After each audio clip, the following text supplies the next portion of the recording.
Welcome back to the Yeah No Yeah podcast. It is December 14th today. We're almost to Christmas. We're over that hump of college football, waiting for those semifinal games. But we got a lot of NBA, NFL, and a little bit of baseball for you. Let's roll into it.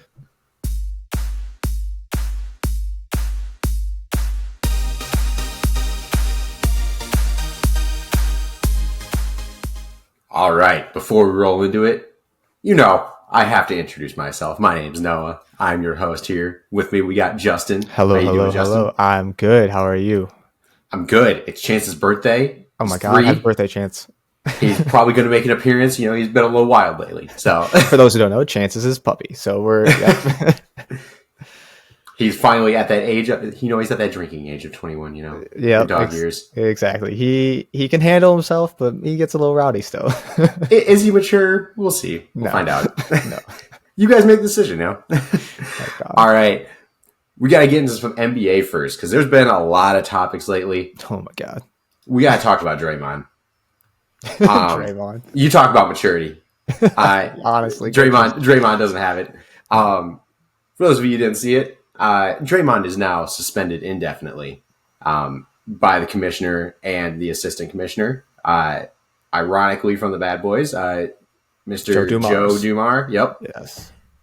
There's a lot of irony there, but we'll talk about that in a minute.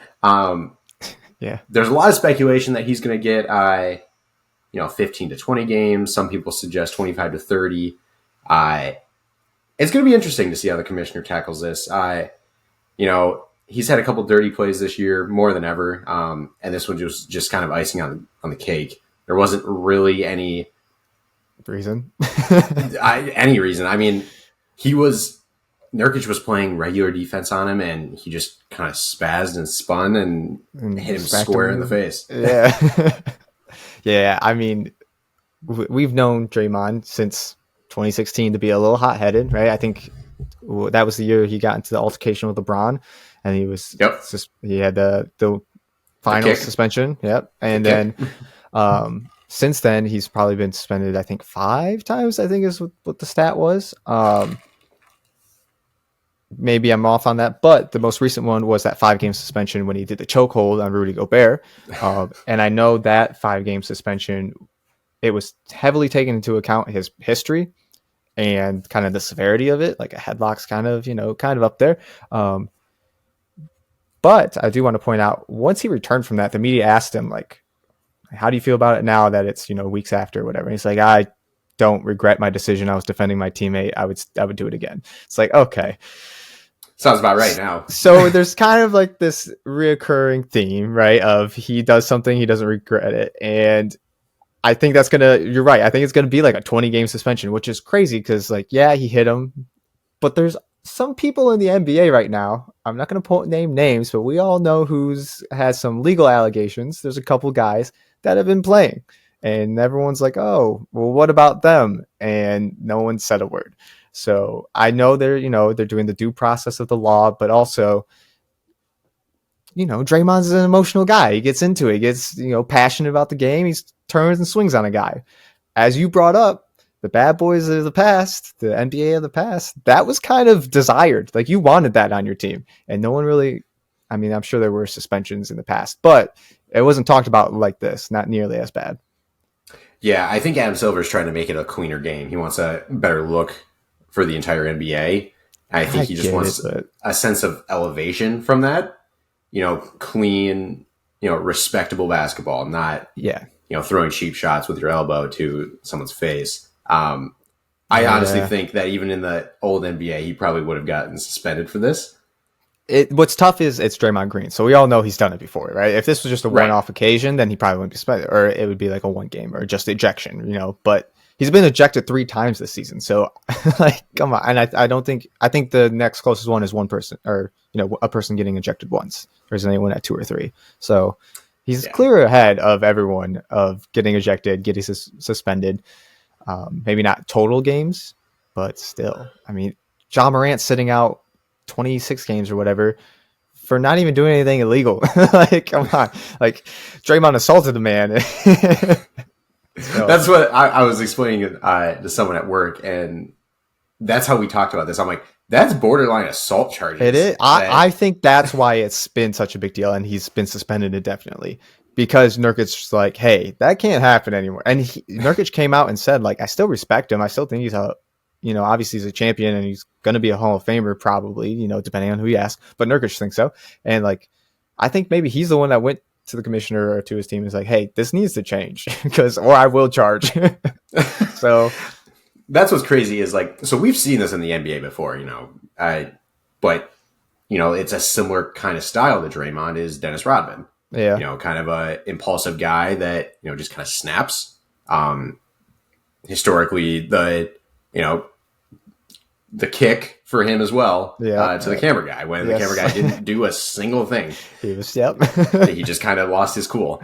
And he got suspended for 11 games. Yeah, true. So it's happened before. We've seen this in the past, and I think Adam Silver is just trying to clean this up. Yeah, I agree. He doesn't want this look for the NBA. So I guess the big question now is, the Warriors aren't doing great this season, 10-13. I think they're 11th as of time of recording this, 11th in the West. Does Draymond's suspension really have that big an effect on this team, or are they still fringe play-in team? That's the thing is, I think this kind of solidifies the end of the Warriors dynasty. I agree. Klay's not performing. I doubt they're going to renew his contract for the number that he's looking for. Yep. He's fully admitted that, he was sat for the remaining of that game because he wasn't playing well, and he basically came out and said, "Yeah, I was playing awful, and I shouldn't be playing." I think for some reason he comes around at the end of the season. I don't think they'll give him any sort of number that he's looking for. If he'll take the lower offer him number. A contract, yeah, I think he will, just because it's the Warriors, they did right by him after the Achilles or the ACL, whichever one came first. Yeah. So I think he'll come around and he'll come back to the Warriors because he wants to continue to play with Curry. Yeah. But speaking of Curry, okay, do you feel that he should be making a statement against this? No. So here's my thought on Steph Curry and the Golden State Warriors. They've ran their dynasty, right? It's kind of crumbling. Injuries, all this, all this stuff just kind of falling apart. Age, injuries, whatever. They're fine. They're 11th in the West. Curry's still a top 20 player, top 10 if you want to go that far. He's putting up great points again another season. They can kind of get whoever they want in the offseason. They went out and got Chris Paul. So they're kind of making these decisions as an organization. Like, they know it's the end of their time. They could have cut Klay or Draymond and kept Jordan Poole this past offseason or whatever. So they're making the decisions to stick with their core. And this is what happens when you stick with the core. This is why teams do end up changing. So I don't think Steph has any room to say anything. They've won the championships. They've won. They got Kevin Durant. They did all that stuff. And now it's like, okay, Draymond Green, he went out, hit someone, he serves a suspension. That's it. It sucks because I think Steph's the only player on this team right now that's performing at a level he should. But you can't come out and say anything because of that. Yeah, I think that's part of it, though, is this, lack of focus or motivation from these other guys that I don't know if it's, Draymond taking away from that or, Klay not performing well. Is it a chemistry thing? Is it because I've never seen a Warriors team like this. Even when Curry was hurt and Klay, it was still better than this. They played better team basketball. I think it's the injuries and the age, and they traded away James Wiseman, who he's not doing anything on the Pistons, but he has potential. If he would have played more on the Warriors, he may have had a lot of potential. I don't know. We don't see things in practice behind the scenes. There's a reason they got rid of him, but there's that. They've had chances of getting young guards in there, but they pass on them. It's like you're sticking with your team. That's fine. And I don't know. It just seems like, the organization is sticking with their team of Steph, Klay, Draymond, and that's it. Obviously, Andrew Wiggins needs to step up, but after his time out last season, he hasn't looked the same. Kevon Looney isn't a star. Kevon Looney isn't a star. He's a decent starting center. Decent at best.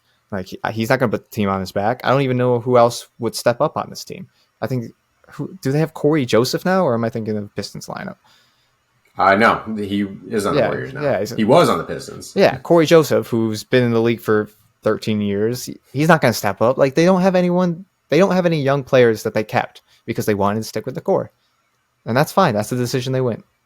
It feels like a business move that the rest of the NBA isn't following anymore. Where the nostalgia of keeping the same players, sticking with the same guys, and it might be good for business because the Warriors fans that stuck around and maybe jumped on that bandwagon. They stuck with this core. Yeah. They wanted to see this because they won all these championships, and you want to keep that same team together. You want to be able to for the fans go see those same players.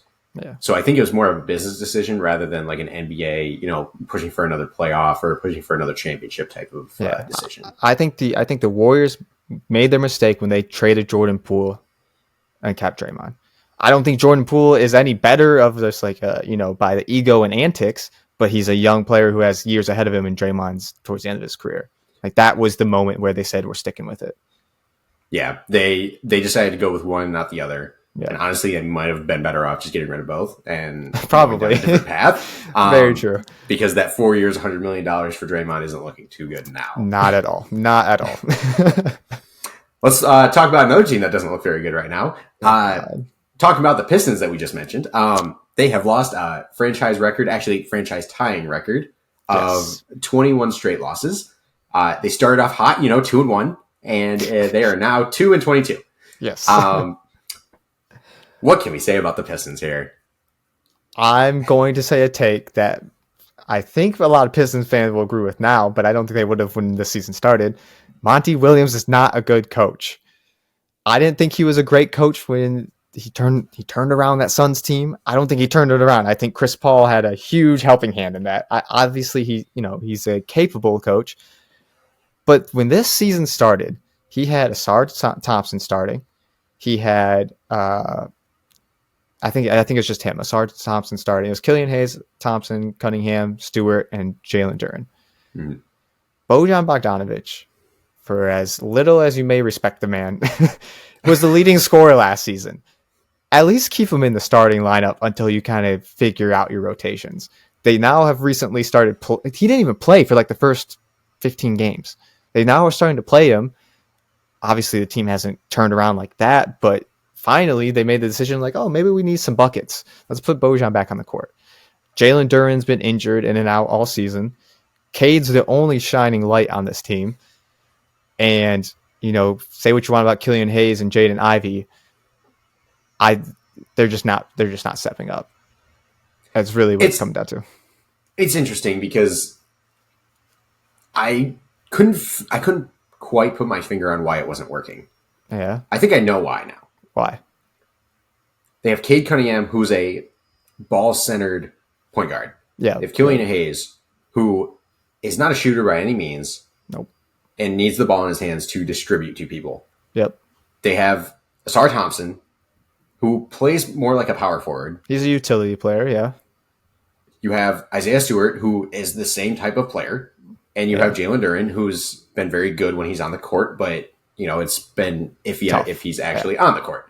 Yeah. And their bench players are the same style of point guard or big man. Utility. They do not have shooters, and they do not have like a small forward that's like a 3-and-D type player. Yeah. Bojan is the closest to that, and he's old and he doesn't have good defense. Exactly.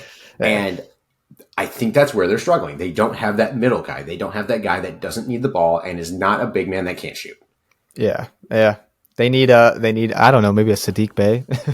Like a guy we got rid of. Might be turning the team around right now, but What I don't understand is they went off in the offseason and picked up Joe Harris, who's a shooting guard. They have Alec Burks. Great.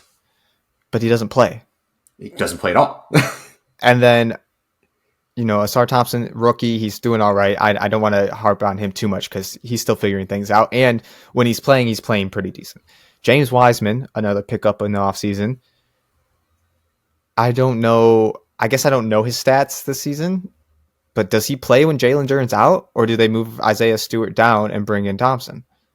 So they move Stewart down and they move Thompson down. Yeah. and they've been starting Bogdanovich as of late. Yeah.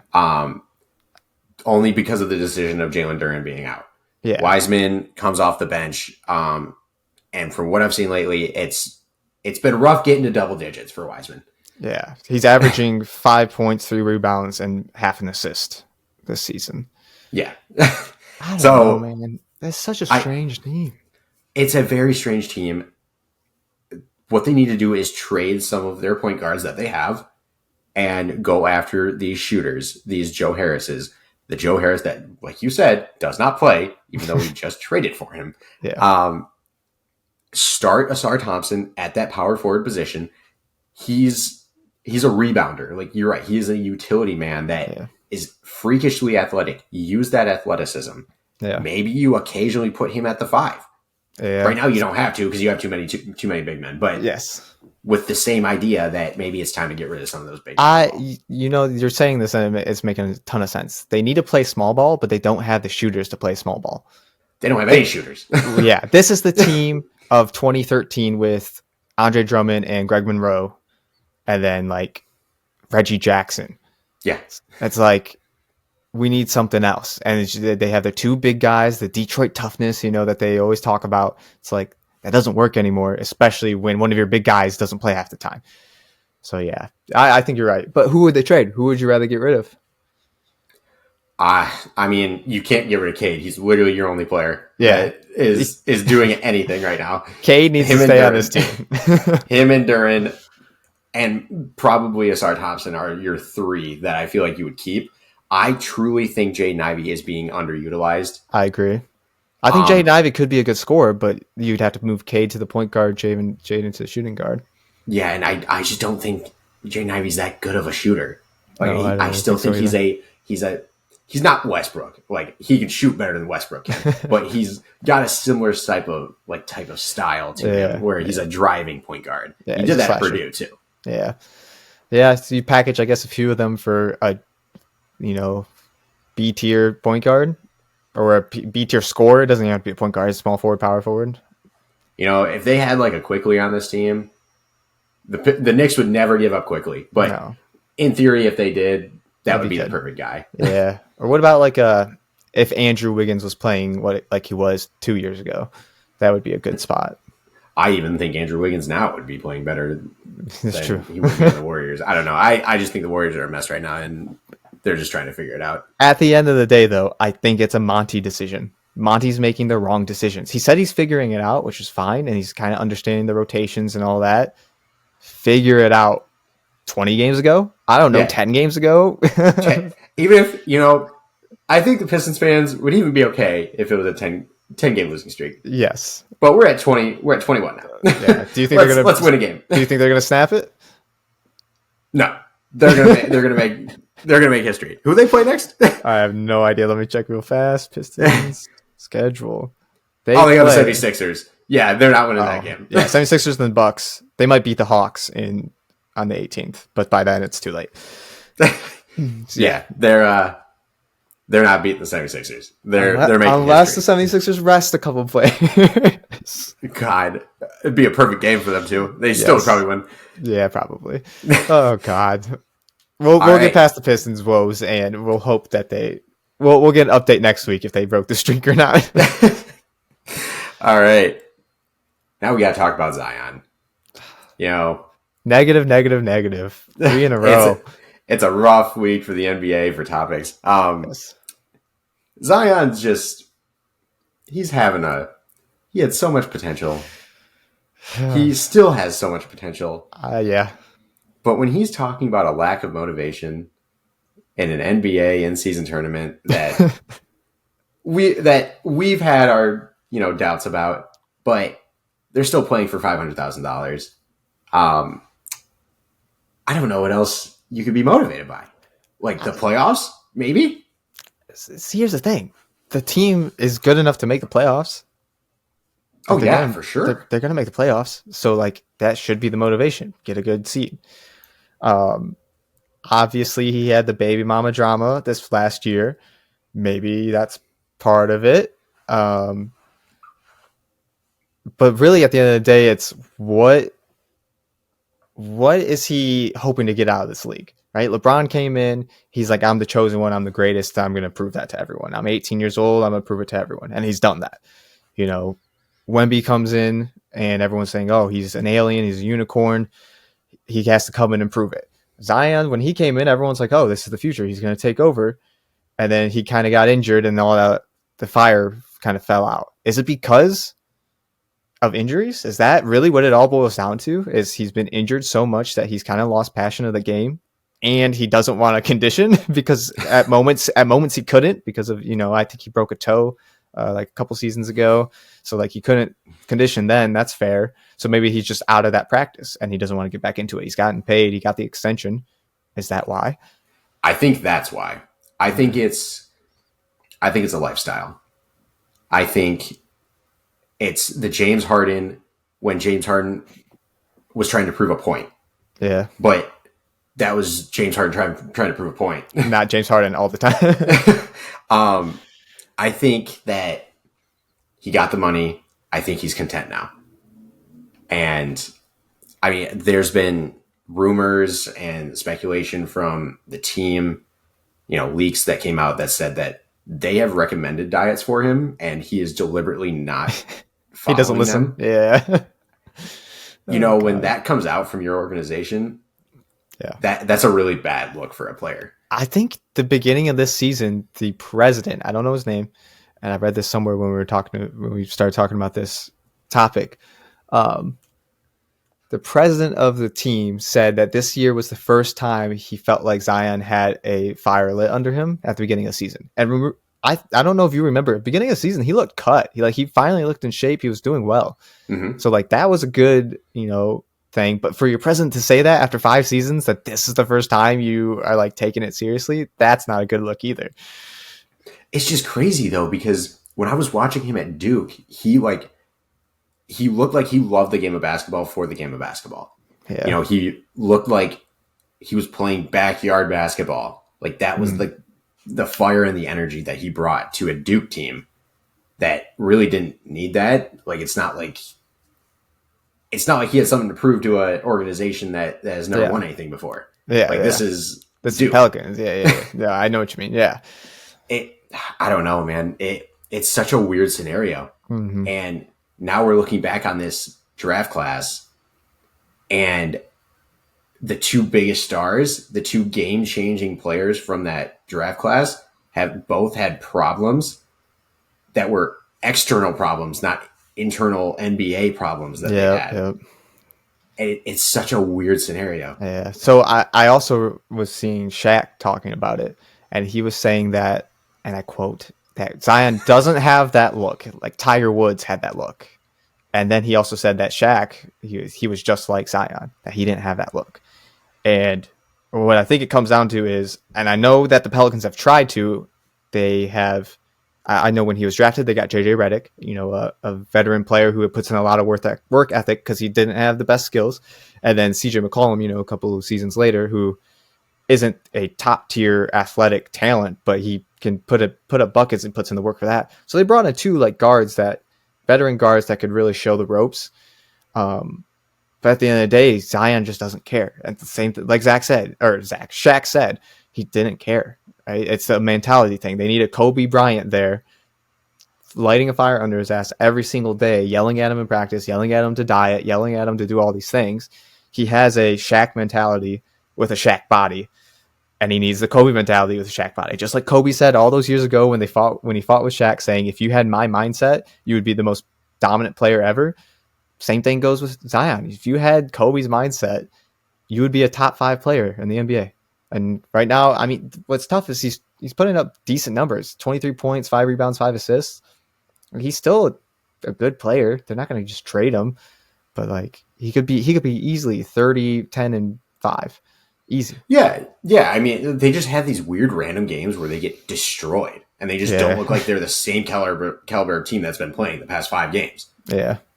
And one of them just happened to be the in-season tournament semifinals against the Lakers. That was brutal. But like that's another point is like, we talk about the mom mentality and Kobe and everything. I don't feel like we have those leaders in the NBA anymore. Like I feel like the last one is LeBron. Yeah, I could see maybe Giannis. Giannis gets heated. I don't know how he is with his teammates though. I don't know if he gets vocal with his teammates. Maybe I was going to say Anthony Edwards because true, he's kind of got that swagger to him. Yeah, like a leadership mentality. Or Jimmy Butler. Jimmy Butler is a good one. I was going to say when he played with the practice squad and beat the starters or whatever. Yeah, but like I'm still trying to think of other players like that. I don't know. Like Charles Barkley talked about it, how he thought he was doing everything he could in order to win a championship, and Moses Malone brought him over and said, "You're not in shape. You need to get in shape." Sure. And just straight up told him that, and Barkley's like, "Okay," and he did. And he did it. Yeah, he did it. Still didn't get that championship, but Yeah. But it worked. Is one of the best players in NBA history. Yes, he's a Hall of Famer. Yes. So yeah, I don't know. Maybe it is teammates. Maybe the teammates just aren't pushing him enough, which is so stupid to say because he's a grown man making millions of dollars. He should do it himself. I think. What do you think after after his contract's up? Do they re-sign him? Do they try to trade him? And this is another point. Is it all because he wants to get traded out of New Orleans? Yeah, I was thinking about that too. Maybe he wants to go to a big city, but this mentality, he's not going to thrive in a big city. There's going to be so many distractions. People are going to be all over him unless he's straight up doing this just to get traded. But I don't think he's doing that. Do you think going to the Knicks, playing with RJ Barrett, do you think that's a type of style? I think there's going to be a lot more distraction. We'll just say distractions in New York. I completely agree. And I don't think he's going to be able to survive that. Maybe not. It's going to be interesting because the Knicks are looking for that next. True. That next guy. If they trade Julius Randle for Zion and Zion steps his game up, that'd be huge. That'd be game changing because they need Zion could be a better Julius Randle. Yeah, 1,000%. Well, that'd be crazy. We're calling it here now. Zion to the Knicks. Be crazy. All right, let's move on to some NFL topics. Some little less negative topic. Yeah, we got some winning records here for playoff spots. Let's go. The AFC currently has 6 teams that are 7-6. In theory, probably should all make playoffs. Debate not that. All of them. We'll debate that. I'm not wearing my shirt. Yes, that I normally wear in this podcast, and I'm going to cover up this backside. So we have Steelers 7-6, Colts are 7-6, Texans are 7-6, Broncos are 7-6, Bengals and Bills are both 7-6. There's only 2 playoff spots right now for those 2 spots, and keep in mind the Cleveland Browns are only 1 game ahead of all those teams at 8-5. And okay. There's a lot of spots open right now. The AFC is wide open. So, from that list, who do you think is going to make playoffs in the AFC? And who's going to get left out? I'm going to say Bengals, Bills, and assuming CJ does not play this game, which it's looking like he's not. He's in the concussion protocol. They're kind of up in the air about it. If CJ does not play, I'm going to say the Broncos. If he plays the rest of the season, I'm going to say the Texans. I think the Browns are going to drop out. Really? Okay. Yep. Maybe the Flacco magic is going to rub off a little bit. From what I heard, and maybe I'm wrong, Flacco's not starting this next game. He's done. Oh, that's a horrible decision. I didn't hear that. I may be wrong. I'll look it up while you tell me who you think is going to make it. All right. So I think Browns are going to make it this year. I think this is the year they finally pull it together. I think Flacco's better than people give him credit for. He's 38 years old. He actually moves a little better than I remember him moving at the end of his career in Baltimore. Yeah. And he's a good enough passer that with a defense like that, if they stay healthy, I think they make playoffs. Yeah, I was wrong. It does say he is the starter for the rest of the season. Okay. So with that, then I'm going to say you're right. The Browns are probably going to make it. So who drops out then? The Texans? Yeah, either the Texans or the Texans or Broncos, depending if CJ plays. Okay. So I think Browns are going to make it. Okay. I think Broncos are going to make it. And I honestly think the Bengals will sneak in somehow. Okay. I think the Colts, they're playing better than I expected them to after Anthony Richardson got hurt. They still don't look great. No, they don't. They've been able to win games, and that's actually a good sign for the organization for next season. But yes, I don't think this is the year for them. I think Stroud's, magic comes down a little bit, and I think they just missed playoffs. Okay. And I think the Bills, they have a brutal schedule, and I don't think they make playoffs. They have Cowboys this week. But that's at Buffalo. It's at Buffalo. I think that makes a big difference. It does make a difference. Buffalo is favored by 2 this weekend. Oh, wow. Then they got Chargers in LA, Patriots at home, and then Dolphins away. Okay. I think they'll win 3 of 4. Okay. Oh, that's an interesting take. Okay. Yeah.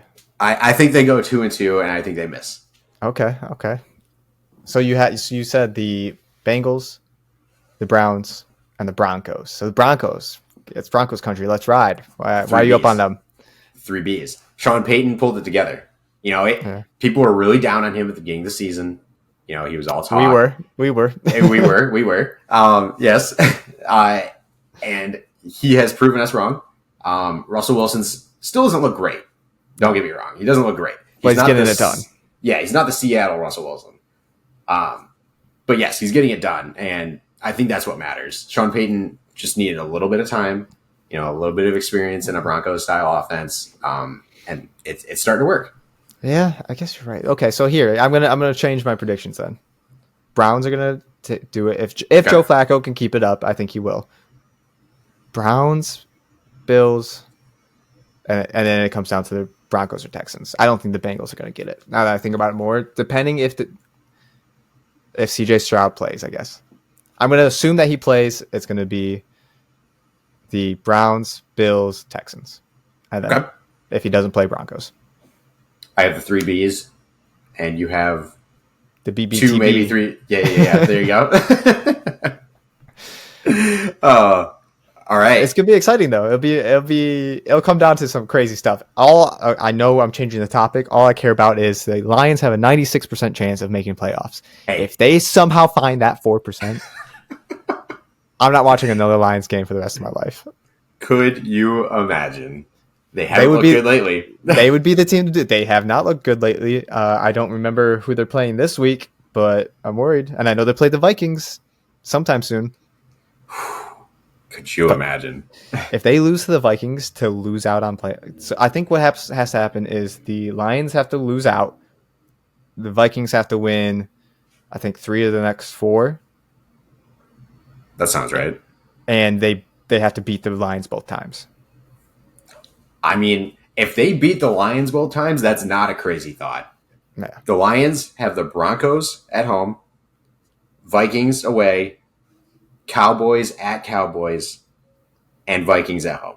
Yeah. So if they lose to the Vikings both times, they don't deserve to make playoffs. No, and because those are their easy games. Yes. Let's be honest. Broncos are better than the Vikings right now. Yeah. Oh God. Okay. Sorry. I put us off topic. Sidetrack, but you know that kind of rolls us right into the NFC North. We're going to talk about the Bears a little bit. Oh yeah, you're right. Let's talk about the Bears, okay? They have, let's pretty much say they've locked up that number 1 seed. Panthers are looking pretty bad. They lost their coach. They're 1-12. Next closest team is 3-10. Both the Cardinals and the Patriots are 3-10.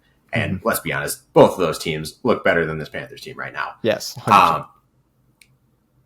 So, with the number 1 pick, I know Bears are playing a lot better lately. Do they stick with Justin Fields, or do they go with Caleb Williams? Justin Fields is their franchise quarterback. I don't know why this is a question. He is a mobile quarterback, which is the first they've ever seen.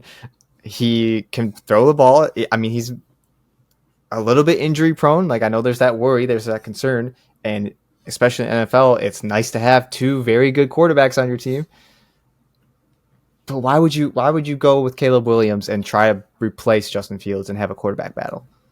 Why not? I don't know. bolster their offensive line or get another weapon for him to throw to.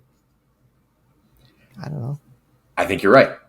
And I don't think they're going to do that. Okay. So I think this comes down to if they make playoffs or not. They're 5-8. They're not making playoffs. The number 7 team for playoff spots is 6-7. Oh, okay, so they have a decent shot. Their last 4 games are at Browns. Probably not going to win that game. Sorry. Home to the Cardinals. Should be a win. Could be a win, yep. Home to Falcons. Don't look great either. Yep. And then at Packers, who actually have that 7 spot right now. Yeah. So that could be for that final playoff spot. Okay. This is a scenario where it's very similar to Sean Payton. Justin Fields is figuring it out at the end of the season. They didn't give him credit. I was one of them. I will fully admit. They did not let him develop a relationship with DJ Moore. They look elite right now. DJ Moore, for fantasy purposes, let's talk about it real quick. I have DJ Moore. He is the 6th best wide receiver. Yes. They are such a better duo now than they were at the beginning of the season. Oh, who would have thought? A little bit of time and a little bit of a little bit of patience. Yeah, maybe it works. Yes. Even if they don't make playoffs, I really think they should stick with Fields. But I can understand more if they fired their coach, they fired their GM, why they would get rid of him, because GMs like to prove a point that their pick was better than the last regime's. True. So if they end up going with a new GM and a new coach, I think Justin Fields will get traded. Damn. That's crazy. To me, Justin Fields has the potential to be a top 5 quarterback. I agree. I think he's not going to be top 10 right now. Yeah. He's not in top 15 right now. Okay. He's an upper half. He's an upper half. Yes, he definitely should be starting in the NFL right now. Yes. But that's also kind of the point. Like right now, his head coach is a defensive-minded head coach, and his offensive coordinator, sorry Bears fans, he's not it. I don't think you have to apologize. I think they agree. I think it's time to let go of your offensive coordinator. Bring in someone new. Maybe bring in a head coach that is an offensive play caller that can develop Justin Fields into an elite quarterback. He's got the athleticism for it. He's got the arm. He struggles with accuracy sometimes, but it's the NFL. Fine. There's quite a few quarterbacks that can't. Yeah, we have a rough spell of quarterbacks this season. So, yeah, all these injuries. And, he's an upper half. He's an upper half quarterback right now. Yeah. Do you think the Lions offensive coordinator, I think his name is Ben Johnson. It is Ben Johnson. Would be a potential to go there for a head coaching job? You talk about completely changing around the organization. Ben Johnson would have the opportunity. The only thing that I would be worried about is he does not have head coaching experience. Yeah. And maybe it's a little concerning, for like time management or like clock management, things like that. But again, patience, Bears fans. Exactly. That's what we're coaching here. We don't have it either. So we're destroying the Pistons and we don't have that patience. So. Yes, that is true. Oh God. Okay, so you think they should get Caleb, or you think they will get Caleb Williams if it's a new GM, new coach, and then they trade Justin Fields, or do they do a quarterback battle? No, I don't think so. I think they would bring in Caleb Williams and, solidify that he's their guy. Interesting. Okay. I wouldn't be mad at it from a organizational standpoint, but as just a football standpoint, Justin Fields is the guy you should go with. I agree. He'd be a great fit with a black and gold jersey on, Oh my God. Don't even black say and that. yellow, Don't even say that. Steelers. He would be a good fit there. That's what they need. Yeah, you're right. All right. Let's move on to final thoughts. We're going to talk about Shohei Ohtani. $700 million man. And that's just from the Dodgers organization. Yeah, that's for just 10 years. That's just the contract. That's not even, ads and sponsorships and promotions. Yeah. And that is why he came up with a loophole contract. So his contract, he's only getting paid $2 million each year for an effective $46 million against their cap hit for their luxury tax. He's saving them $24 million a year so that they can go out and sign someone else. You talk about a brilliant idea. Mm-hmm. It's a terrible look for the league, especially when we've already talked about how they need a salary cap. They need to control how much they spend, because this is why the Yankees, the Dodgers, the Red Sox of the MLB can go out and spend whatever they want. Yeah, they're juggernauts. Yeah, and then you have teams like Cleveland or Detroit or Tampa that can't spend that amount of money, and they just can't compete. Yeah, it's interesting. It's very interesting. So here's my thing. Not only is it great for an organization, but I've heard that this isn't about the organization. He didn't really care about that. It's about the taxes. If he defers it and then he goes back to Japan, he doesn't get an income tax in Japan after he retires. I don't know if they would still tax it because it's from the States. I'm sure the IRS will try its damnedest. But I've heard that if he does that, there may be a way out of paying all the taxes. Could you imagine? That would be You talk insane. about a brilliant move. Someone says like, "Oh, I know what this is. This is tax evasion." It's like, yeah, it really helps out the organization. They can go sign some more people, but he gets more money in the long haul. It's crazy, man. That would be insane. That is a brilliant and intelligent move. And that's not even Scott Boras as his agent. Scott Boras is known for these loopholes, and he wasn't the one to come up with this. So, bravo, Shohei Ohtani. Yes. I also heard, this is kind of off topic, but still on topic, when he was going around talking to GMs or owners, he would tell them the name of his dog, asking them not to tell the media. As he was going around, I guess he was bringing his dog with him. I don't know. To this day, no one knows the name of his dog. So they kept their word. They didn't divulge the information. But why did he do that? I think it's because to test the trust of the organization. 100%. That's the only reason that makes sense. Or he's just weird, which could be true. He might just be a weird guy. I've heard that he's definitely a different guy. His mind works a little differently. That's fair. I mean, he is Japanese. It's a different culture, right? It makes sense. They have a whole different way. Respect it. I would bet a lot that it was about the trust. Yep. See who leaked what. Yep. And he wasn't going to sign after that. That, or people were speculating that the dog's name was the name of the team he was signing to. Dodger, which is kind of cool. Good name for a dog, Dodger. It is. It is. But real question: will we ever see another contract like this in the MLB? Yes. You mean with the loophole contract? The amount plus the loophole. We'll see the amount. We won't see the loophole. I think the MLB will patch that loophole up. Not this offseason, but next offseason. Next one. No more Bobby Manila days. No more Shohei Ohtani days. Yeah. Mets are still paying off that contract. Yeah. It's brutal. All right. That's all we got for you this week. Come back next week. We'll talk about the Pistons again. Sadly. We'll see if they make history. We'll see if they make history. If you like the podcast, make sure you give us a follow, share with your friends, family.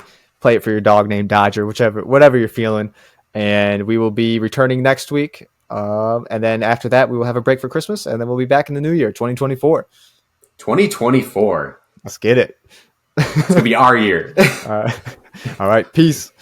See ya.